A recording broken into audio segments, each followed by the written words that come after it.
सुप्रभात साथियों, आज हम सब लोग स्कूली शिक्षा भाग 1 में जो कि शिक्षा नीति के विजन का ही एक पार्ट है, अध्ययन करेंगे इसके बारे में।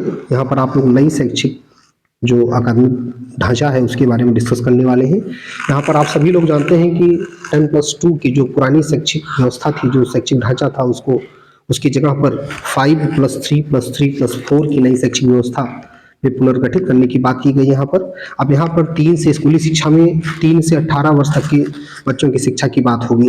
पहले जो होता था वो 6 से लेकर के 18 वर्ष तक के बच्चों की शिक्षा की बात होती थी, क्योंकि पहली जो शिक्षा प्रणाली या पहले जो शिक्षा नीति आई थी उसमें कक्षा 6 वर्ष में पहली कक्षा में जो है प्रवेश करने की बात की गई थी बच्चे की। लेकिन अब यहाँ पर प्री जो है यानी ये जो है प्री प्राइमरी जिसे हम पहले कहते थे, अब वहाँ पर इसकी बात की गई है कि 3 वर्ष में बच्चा जो है वो आंगनबाड़ी, प्री स्कूल या बाल बाटिका जिसको कहते हैं उसमें प्रवेश करेगा। तो यहाँ पर जो है नवीन जो शैक्षिक ढांचा है वो कुछ इस प्रकार से है और पुराने शैक्षिक ढांचे को दोनों में आप कंपेयर कर सकते हैं। यहाँ पर आप देख सकते हैं कि कक्षा 10 वर्ष तक बच्चा 16 वर्ष तक बच्चा जो है कक्षा 10 पास आउट होता था। उसके बाद 18 वर्ष में 16 से 18 वर्ष के मध्य में वो इंटरमीडिएट पास करता था। लेकिन यहाँ पर आप देख रहे हैं 6 वर्ष से लेकर के 18 वर्ष तक के बच्चों की शिक्षा की बात की गई है। लेकिन इस नवीन शिक्षा नीति में यहाँ पर 3 वर्ष से लेकर के 18 वर्ष तक के बच्चों की शिक्षा की बात की गई है। 3 वर्ष में यहाँ पे बाल बाटिका में, आंगनबाड़ी में, प्री प्राइमरी स्कूल में यहाँ पर प्रवेश होगा और उसके बाद फिर 6 से 8 वर्ष के मध्य में कक्षा 1 और 2 में बच्चा पढ़ेगा।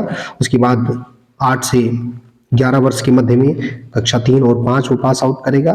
उसके बाद 11 से 14 वर्ष के बीच में 6 से 8 कंप्लीट करेगा वो। उसके बाद 14 से 18 वर्ष के मध्य में 9 से 12 की कक्षाओं को वो पास आउट करेगा। इस तरीके से नवीन शैक्षिक प्रणाली, नवीन पाठ्यक्रम का जो ढांचा विकसित किया गया है, आप इसको देख सकते हैं। यहाँ से प्रश्न पूछा गया था, विगत कई परीक्षाओं में, प्रतियोगी परीक्षाओं में प्रश्न पूछे गए। यहाँ पर ये जो शैक्षिक प्रणाली का जो ढांचा है इससे प्रश्न पूछे गए हैं कि नई नवीन शिक्षा व्यवस्था में किस तरीके से क्लासीफाई किया गया है एज और क्लासेस को। तो यहाँ पर जो है 5+3+3+4 की व्यवस्था की गई है। यानी स्कूली शिक्षा अब आपकी जो है 5, 3, 8, 3, 11, 4, 15, तो 15 सालों में जो है स्कूली शिक्षा ये कंप्लीट होगी। अर्थात यहाँ पे प्री प्राइमरी से लेकर के या आंगनबाड़ी बाल बाटिका में प्रवेश से लेकर के और इंटरमीडिएट तक जो है बच्चा शिक्षा प्राप्त करेगा इस आयु वर्ग में। साथियों, आगे फिर अगली कक्षा में शिक्षा नीति का जो विजन है उसी के अंतर्गत स्कूली शिक्षा के बारे में हम अगली वीडियो में पढ़ेंगे। धन्यवाद आप सभी को।